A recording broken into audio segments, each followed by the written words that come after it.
It was a quiet Tuesday morning in Ouagadougou. The sun rose like every other day. Street vendors were setting up, kids walked to school, and the radio buzzed quietly in the background. No one expected what was coming. At exactly 9 a.m., all Burkina state channels cut their regular programming. Suddenly, Captain Ibrahim Traoré appeared, standing alone at a large wooden podium, the flag of Burkina Faso waving behind him. His expression was serious, calm, but different. It felt heavy. "This is not just about politics," he began. "It's about our future, our dignity." Then the bombshell. "As of this moment, I am dissolving the National Electoral Commission of Burkina Faso, effective immediately." Gasps echoed. Social media exploded. People froze in taxis, dropped coffee mugs, rushed to phones. The commission has been infiltrated by foreign interests who seek to influence our path, for their gain, not ours. And the cost? Billions spent on votes, while villages still drink from dirty rivers? Silence. The camera zoomed in, his eyes filled with truth, not rage. It didn't feel like a power grab. It felt like a man finally standing up to giants. But this was only the beginning. Within hours, Western media ran with blazing headlines. Traoré dissolves democracy. Burkina Faso in crisis. Is West Africa slipping away? CNN, BBC, Fox, Al Jazeera. Even TikTok lit up with reactions. And in Washington, D.C., a private security camera showed U.S. President Donald Trump pacing in a private studio. He wasn't laughing. That same night, Trump went live from his own media platform. Clean suit, stern face, American flags behind him. "I've warned you all. Leaders like this destroy democracy. What Traoré just did, it's what tyrants do. He's a disgrace to leadership." The words were sharp. But viewers around the world noticed something strange. Trump wasn't shouting. He looked nervous. His fingers fidgeted. There was a file on his desk with a red sticker. Confidential, Africa OPS. But what the world didn't know yet, what even the media hadn't found, was that the document sitting in front of Trump contained something dangerous, something not meant to be seen. Meanwhile, in Burkina Faso, something even deeper was stirring. Farmers, mothers, youth, all whispering one word. He did it for us. Traoré had become more than president. He'd just become a symbol. The next day, something leaked online. A video. Just 32 seconds. A shaky recording of a private U.S. diplomatic meeting, held months before Traoré's announcement. A familiar voice spoke clearly. "We'll back their elections, as long as the right result comes out. Otherwise, we pull funding." It was a U.S. official, and sitting beside him, the head of Burkina Faso's now dissolved Electoral Commission.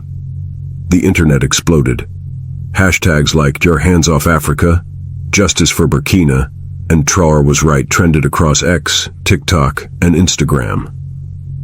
Meanwhile, Captain Traoré remained silent. No interviews, no more speeches. Instead, he was seen walking quietly through a village in the north, meeting elders, greeting children barefoot, listening. Back in the U.S., Trump's team scrambled. News anchors debated furiously. Was Traoré protecting sovereignty or seizing control? But to a poor girl in Bobo-Dioulasso who hadn't eaten in 2 days, that debate didn't matter. Her mother cried watching the video, because for the first time in her life, a president didn't beg the West for help. He faced it, and she whispered, holding her daughter close, "He's not perfect, but he's ours."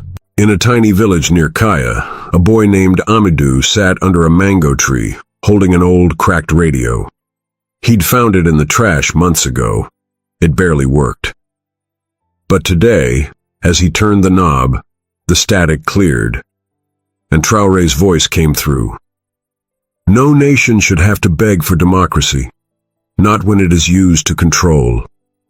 Amadou's eyes widened. This boy didn't know much about politics.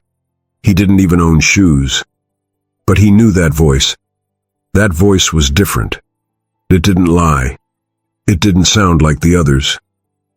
He ran barefoot into his village shouting, "He said no! He said no!" People gathered. Old men wept quietly. One whispered, "Maybe our sons won't have to die in foreign wars anymore."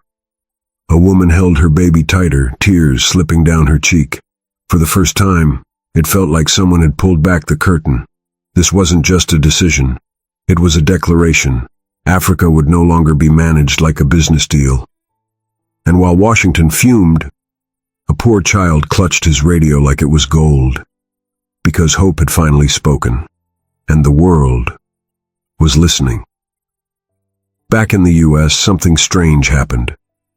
During a late-night broadcast, Trump sat down for what was supposed to be a soft interview. But then, under pressure, he snapped. "I mean, what do these people even want?" he muttered. "They don't even use half the aid we send. Why not control where it goes?" The host froze. Twitter didn't. Clips flooded the internet. Some showing past U.S. meetings about shaping African elections. Others exposing quiet deals where development money never even reached African soil. Then came the whisper. Quiet at first, but growing. Maybe Traoré was telling the truth. Meanwhile, in Burkina Faso, something even more stunning happened. A group of elderly women from Dori walked 11 kilometers barefoot, just to lay calabashes filled with clean water at the gates of the presidential palace. When asked why, one said softly, "He shut down corruption, and now our wells are working." No one told them to come. There were no cameras, just truth. In a world full of shouting, it was this silent gesture that said everything. And as the story spread, hearts began to shift. Even in places no one expected. Fatimata's son, Ismail, was only 19 when he volunteered to help with the last national election. He believed in change. He believed the vote mattered. But the village he was sent to had become a hotspot.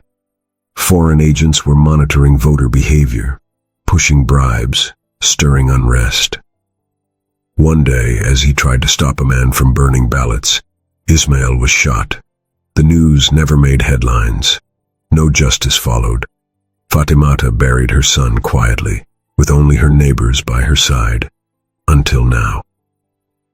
The night Traoré made his announcement, she stood up in her small living room and clapped with both hands, tears falling freely.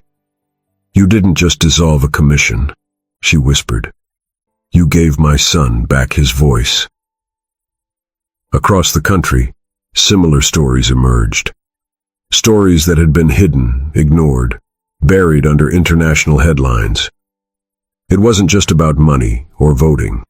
It was about the souls of people who had suffered while pretending everything was normal. And now, finally, someone had said what no one dared to say. The world watched in silence. But the people of Burkina Faso, they were starting to speak. And they were not afraid anymore. Just 3 days after the announcement, a shocking headline appeared on a small independent West African news blog. Leaked emails. French diplomats discussed control over Burkina vote. At first, people thought it was fake. But then the proof came. Real names, dates. One email even referred to Burkina Faso as a manageable node. The anger was immediate. In the streets of Ouagadougou, posters of colonial generals were ripped down. Young people gathered at night with candles, silently holding photos of Traoré. This wasn't just political anymore. It was personal. Meanwhile, Traoré remained calm. He gave no fiery speeches. He visited schools, talked with farmers. He walked through rain-soaked villages where presidents never go. And people noticed. A grandmother in Koudougou said softly, "He walks where the cameras don't go. That's how I know he's real." But across the Atlantic, powerful men were sweating. Because behind those leaked emails was something much darker. A plan, a date, a name. And it hadn't been revealed yet. Not even Traoré knew, but it was coming. Buried deep in a confidential NATO intelligence file, there was a plan marked Operation Sand Trap, March 22nd, 2025. Its goal? To influence West African leadership through strategic disruptions, media manipulation, currency pressure, and if necessary, silent removals. At the top of the file? Burkina Faso, and a red underline beneath one name, Traoré. The document had never been meant to leak, but it did. A courageous whistleblower, a young analyst from Italy, smuggled the file onto a secure drive and sent it to a Burkinabe journalist named Alice Sanu. Alice had lost her brother in a protest years ago, and now, holding the file in her hands, her lips trembled. She knew the risk, but she also knew the truth had to be told. That night she published the full document on a secure African server. Within minutes the website was attacked, shut down, but it was too late. Thousands had downloaded it, millions had seen it, and for the first time the world realized Traoré wasn't dismantling democracy, he was saving it. In the dusty town of Tenkodogo, a little girl named Salimata stood barefoot outside her mud brick home. She didn't have a phone, didn't know what NATO meant, but she saw her mother crying, and that was enough. Her mother had just read the leaked report on her neighbor's phone. Her lips trembled. "I always thought it was our fault," she whispered, "that we were just poor, lazy, hopeless. But they planned it. They wanted it this way." Salimata tugged on her mother's skirt. Did Traoré know? Her mother knelt down, tears falling. Yes, and he still stood up anyway. They didn't talk much after that. Instead, Salimata picked up a small rock, walked to the edge of their road, and began to draw in the dust. She wrote, "Merci, President." Her handwriting was shaky, her feet were bleeding, but her spirit, unshaken, and that single picture of a barefoot girl writing in the dirt was captured by a foreign journalist just passing by. He posted it, and within hours, the world saw the truth. This wasn't just about politics. This was about dignity, and a child had made the world weep. That morning, the U.S. ambassador to Burkina Faso received a sealed message from Washington. It had just 2 words: pull out. She stood at her window, staring at the quiet city of Ouagadougou. For months, she'd tried to convince Traoré to play along. She'd smiled, hosted dinners, promised aid, but he never bent. And now, everything had changed. As her convoy pulled away from the embassy, she passed a group of students sitting under a tree, listening to a radio. One boy looked up and locked eyes with her. She quickly looked away, not out of shame, but because she knew. He understood. That night, Traoré visited a hospital in secret. No media, no guards, just him and the children. A nurse asked why he wasn't sleeping. He simply said, "When you're rebuilding something real, you don't sleep." No one reported it. No photos were taken. But one girl who had just recovered from malaria said, "He sat next to my bed and held my hand." This wasn't a dictator. This was a man carrying the weight of an entire continent. In a small village near the Ghana border, there was no electricity, no desks, no chalkboards. But every morning at sunrise, a woman named Maimouna gathered 30 children under a baobab tree. She taught them with her voice, with stones, with love. She had been doing this for 6 years, but this week felt different. Her voice trembled as she said, "Do you know why we're here today? Because someone in power said no more pretending." She lifted a printed photo of Captain Traoré. He didn't send us pencils. He didn't build this school. But he made the world look at us. The children clapped, not because they understood politics, but because they finally felt seen. That evening, a foreign reporter visited Maimouna's school. He asked, Don't you think dissolving the election commission was dangerous? She looked at him with tired eyes and replied, Dangerous is when my students die before they can vote. And for once, the journalist said nothing, because in that moment, even he knew. This wasn't about power. It was about dignity. 6 days after the global firestorm, Donald Trump returned to the screen. This time, his tone was different, calmer, less fiery. Some said he looked like a man who had seen something he couldn't unsee. He didn't speak about Traoré directly. But halfway through the broadcast, he paused, removed his glasses, and muttered, It's always the quiet ones who shake the world. The clip went viral. Millions watched. Millions argued. Was it regret? Was it a warning? Or something else? Meanwhile, in Burkina Faso, something powerful happened. A group of 17 local leaders, elders, mothers, faith leaders, gathered without invitation and wrote a public letter. We support the president, not because we fear him, but because he feared for us. It was printed in newspapers across West Africa, read on local radios, shared in WhatsApp groups. And far beyond borders, people in Ghana, Senegal, Kenya, and Haiti began to say the same thing. We don't want another election. We want a leader who feels our hunger. Traoré had no idea. He was in a village clinic at the time, helping a woman carry her groceries. Because the cameras weren't what he cared about, the people were. On a quiet Sunday morning, a call came into the presidential office in Ouagadougou. No press, no aides, just Traoré and a direct line. The voice on the other end? Emmanuel Macron. He spoke slowly, carefully. Ibrahim, he said, we've been watching closely. You've created a wave. There was a pause. Then he added, but waves can either cleanse or destroy. Traoré didn't respond immediately. Instead, he walked to the window. Outside, he could see a small group of young students scrubbing a dusty sidewalk near a school. No one told them to do it. He picked up the phone again. Tell your people, he said, Burkina Faso is not for sale. Then he hung up. That afternoon, France pulled 2 minor trade deals from the region. But something unexpected happened. Burkinabe citizens, regular people, filled the gap. Farmers donated food. Mechanics fixed government trucks for free. A woman even gave away her entire grain harvest to feed soldiers. It wasn't about politics anymore. It was about pride. And now the world wasn't just watching. It was trembling. That evening, Traoré attended a small memorial. It wasn't televised.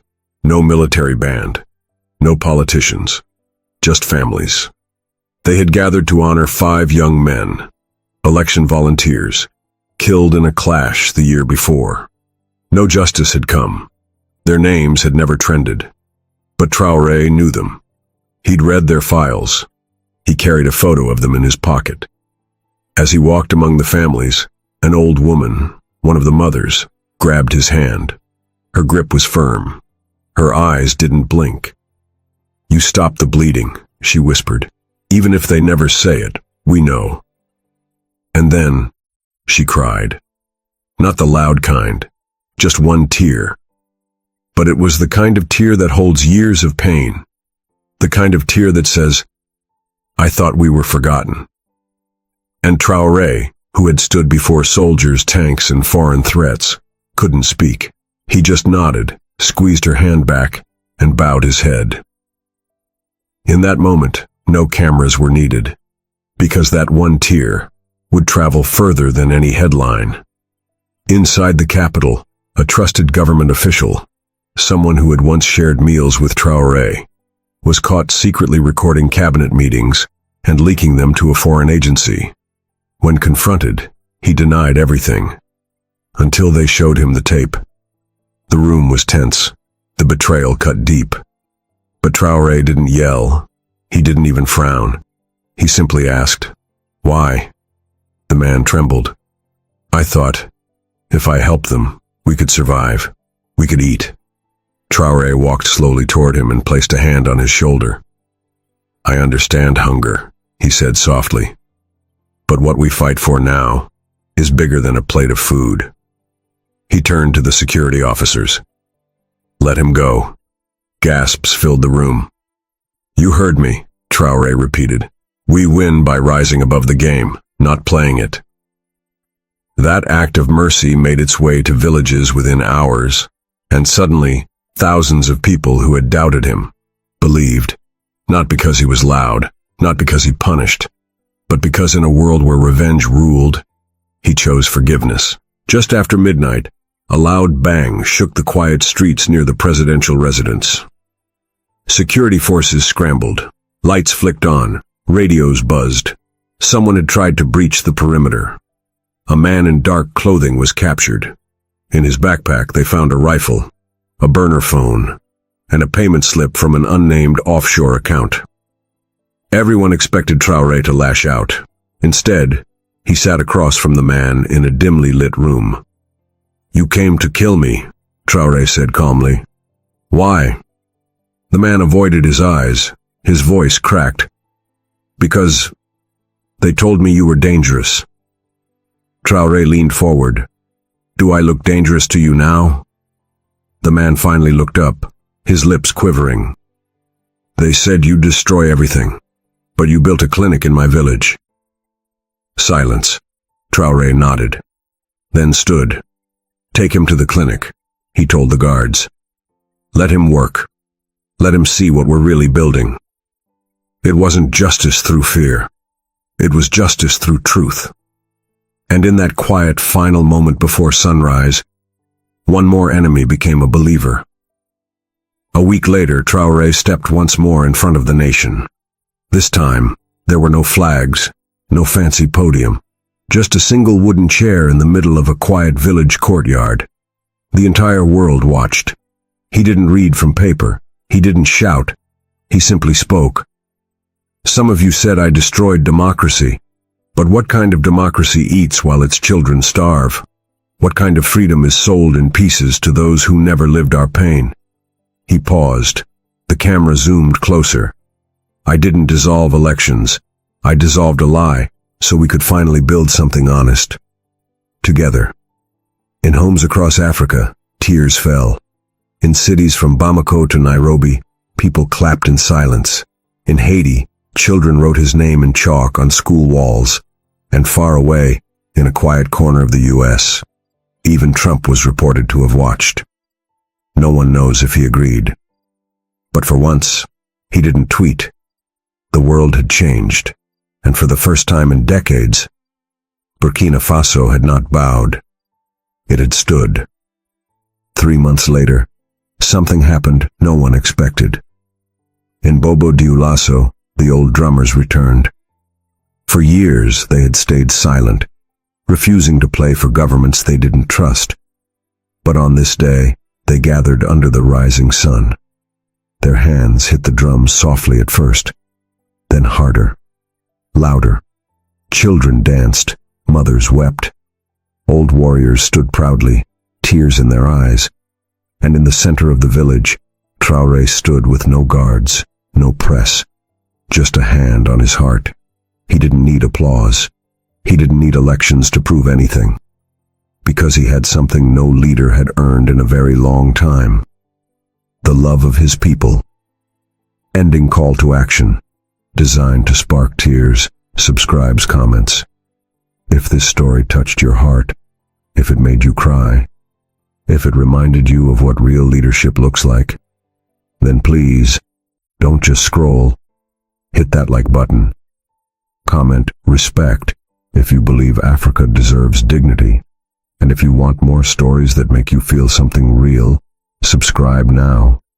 Because your voice matters, and together we'll keep telling the stories they don't want the world to hear.